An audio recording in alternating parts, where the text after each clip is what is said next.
আজ রেসিপির শুরুতেই সকলকে জানাই গুড মর্নিং। কেমন আছেন সবাই? আশা করি সকলে খুব ভালো আছেন। বন্ধন ব্লগসের আরও একটি নতুন রেসিপিতে আমি বর্ষা আপনাদের সকলকে স্বাগত জানাই। আজকে আমার হাতের এই সবজিটা দেখে নিশ্চয়ই বুঝতে পারছেন যে এটা হচ্ছে শোলা কচু। হ্যাঁ, আজ এই কচুটা দিয়েই আমি একটা রেসিপি রেডি করেছি, যেমন টেস্টি তেমনই কিন্তু খুব চটজলদি। তো পুরো ভিডিওটি দেখার অনুরোধ রইল। আর সেই সঙ্গে বলি যে ভিডিওর কয়েকটি জায়গায় আমি ভুল করে এটাকে খেরো কচু বলে মেনশন করেছি, তো প্লিজ এটা আমি অজান্তিতেই বলে ফেলেছি, তো সকলে কিছু মাইন্ড করবেন না। তো এটা হচ্ছে শোলা কচু। তো আজকের রেসিপি শোলা কচু দিয়ে মাছ রান্না করার জন্যে শোলা কচুটা আমি এভাবে লম্বা লম্বা করে আলুর মতন কেটে নিয়েছি। যখন রান্না হবে তখন কিন্তু বোঝাই যাবে না যে এটা কচু না আলু। তো চলুন এবার মূল রান্নায় চলে যাই। শোলা কচুটা খেলে অনেক সময় না গলাটা ধরে আসে, তো সেই জন্য সেই অসুবিধাটা যাতে না হয় সেই জন্য আমি এটাকে কেটে আগে ভালো করে ধুয়ে নিয়েছি। আর এদিকে কড়ার মধ্যে বসিয়ে দিয়েছি গরম জল। এই গরম জলটা ভালো করে এবারে ফুটিয়ে নিয়েছি। এবারে এর মধ্যে দুটো উপকরণ আমি অ্যাড করব। একটা হচ্ছে লেবুর রস। এই যে পাতি লেবু কেটে নিয়েছি, এই পাতি লেবুর রসটা এবার এর মধ্যে দিয়ে দেব। আর দেব পরিমাণ মতন লবণ। এই যে অল্প পরিমাণ লবণ আমি এর মধ্যে অ্যাড করছি। এবারে এই শোলা কচুগুলো এই গরম জলটাতে দিয়ে দেব। এইটা 1 ফুট হবে আর বন্ধ করে দেবো, মানে সেদ্ধ করব না, জাস্ট একটু ফুটিয়ে জলটা গেলে ফেলে দেবো। তো চলুন একটু ফুটিয়ে নিই, তারপর এই জলটা ঝরিয়ে নেব, তারপর আবারও ফিরে আসছি। খেরো কচু দিয়ে মাছের যে ঝোলটা আজকে বানাবো সেটার জন্য প্রথমেই কড়ার মধ্যে সর্ষের তেল গরম হতে বসিয়ে দিয়েছি। এবারে আমি ফোড়নের জন্য দেব কালো জিরে। এই যে কালো জিরেটা নিয়েছি, এবার একটু এটা হাতে এরকমভাবে ক্রাশ করে এটা তেলের ওপর দিয়ে দেব।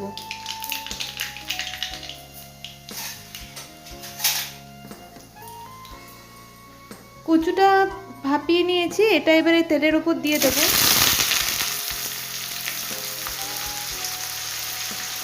এবারে এটাকে ভালো করে একটু ভেজে নেব।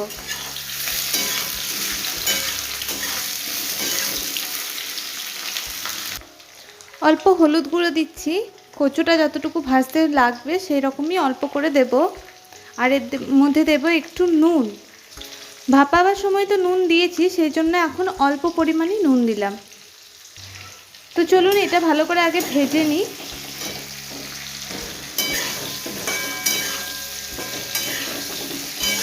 একটু চাপা দিয়ে দেবো, তাহলে তাড়াতাড়ি ভাজা হয়ে যাবে।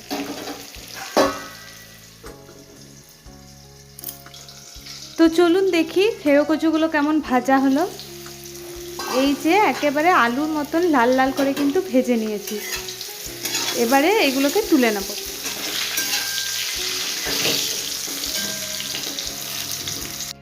তো এবার বলে রাখি, মাছ ভাজাটা আর দেখালাম না, ওটা আমার থেকে আপনারা অনেক ভালো পারেন, সেই জন্য মাছটা আর ভাজা দেখালাম না। এবারে মূল রান্নাতে চলে যাব। এই যে তেলটা রয়েছে এই তেলটাতেই রান্না করব। এবারে আমি এর মধ্যে দিয়ে দেব পেঁয়াজ কুচি।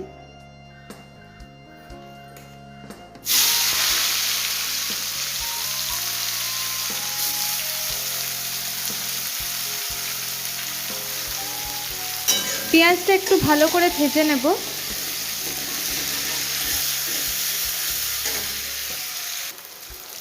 এই যে কচুটা ভাজার আগে মাছটা ভেজে নিয়েছিলাম, তো এটা একবার দেখিয়ে দিলাম, এটা আবার না দেখালে মনটা শান্তি লাগে না। এবারে আমি টমেটো কুচি অ্যাড করব। আর এর মধ্যে দিয়ে দেব পরিমাণ মতন লবণ আর হলুদ। দিয়ে দিলাম হলুদ গুঁড়ো, আর দিচ্ছি স্বাদ অনুসারে লবণ। এখানে একটু শুকনো লঙ্কার গুঁড়ি অ্যাড করা যেতেই পারে, কিন্তু আজকে আমি দিচ্ছি না। এবারে এটা ভালো করে নাড়াচাড়া করে মিশিয়ে নেব, আর টমেটোটাকে একটু মেল্ট হয়ে আসা পর্যন্ত অপেক্ষা করব। তো চলুন একটু তাড়াতাড়ি যাতে এটা মেল্ট হয়ে যায় সেই জন্য চাপা দিয়ে দিই। তো এখানে আমি একটা বাটা মশলার পেস্ট রেডি করে নিয়েছি। সর্ষে, জিরে আর শুকনো লঙ্কা একটু লবণ দিয়ে ভালো করে বেটে নিয়েছি। এবারে এই পেস্টটা এর মধ্যে দিয়ে দেবো।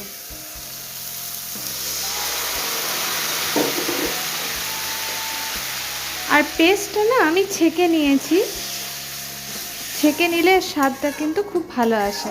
তো চলুন মশলাটা একটু ফুটিয়ে নেব। সর্ষে দিয়ে তো বেশিক্ষণ এটা ভাজা করতে হয় না, তো সর্ষেটা দিয়ে একটু ফুটিয়ে নেব।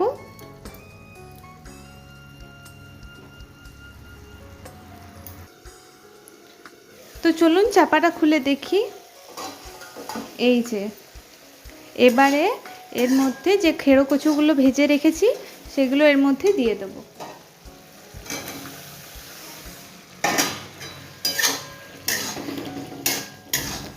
এই পর্যায়ে আমি বেশ কয়েকটা কাঁচা লঙ্কা অ্যাড করছি, আপনারা এটা স্কিপ করতে পারেন।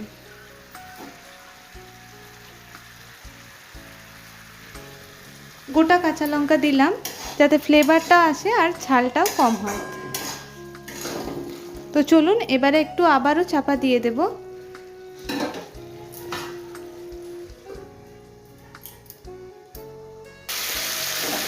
এই যে মশলাটার সঙ্গে একেবারে কচুটা ভালো করে মিশে গেছে, এবারে ঝোলের জলটা দিয়ে দেব।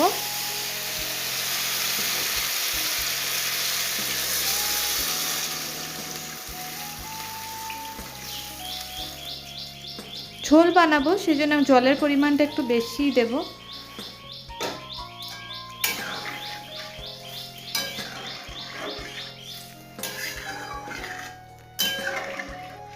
এবার একটু ফুটে আসা পর্যন্ত অপেক্ষা করব। ঝোলের জলটা একেবারে ফুটে গেছে, এবারে ভেজে রাখা মাছগুলো এর মধ্যে দিয়ে দেব।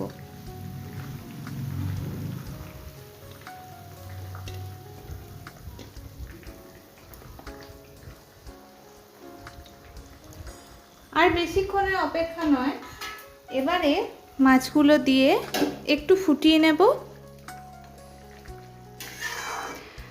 তারপর ধনেপাতা একটু ওপর থেকে গার্নিশিংয়ের জন্য ছড়িয়ে দেবো আর গন্ধের জন্য ছড়িয়ে দেবো। তাহলে একেবারে কিন্তু গরম গরম ঝোল রেডি খাবার জন্য।